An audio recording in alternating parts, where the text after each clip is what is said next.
Bonjour à toutes et à tous, bienvenue sur Radio M pour ce flash d'information et dans l'actualité.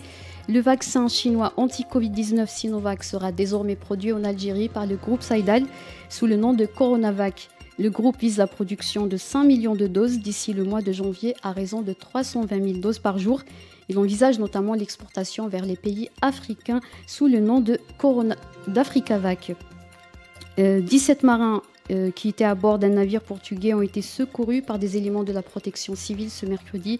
Le navire Ivan Moderna, qui était stationné au port d'Alger, s'est incliné sur le flanc droit suite à une infiltration des eaux de mer, indique le communiqué de la protection civile.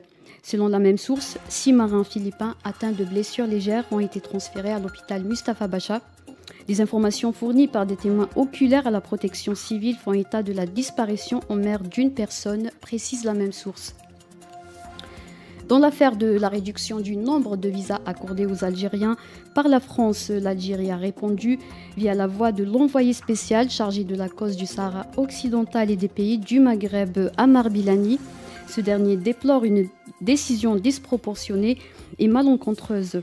Ammar Bilani explique que la gestion des flux humains postule une coopération franche et ouverte et suppose une gestion commune dans un esprit de partenariat et non pas de faits accomplis qui relèvent de considérations unilatérales propres à la partie française. Fin de citation. Amnesty International appelle dans un communiqué les autorités algériennes à mettre fin à de fausses accusations de terrorisme contre des militants pacifiques et des journalistes. Pour la directrice adjointe du programme Moyen-Orient et Afrique du Nord de l'ONG, Amna Guilali, ce n'est qu'un écran de fumée pour dissimuler la répression sévère exercée contre le militantisme.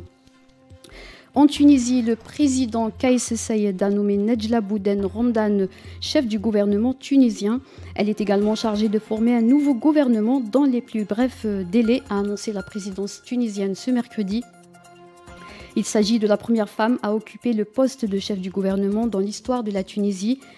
Un honneur pour la Tunisie et une reconnaissance de la femme tunisienne qui est capable de diriger et d'avoir une vision claire autant qu'un homme, a indiqué le président Kais Saied.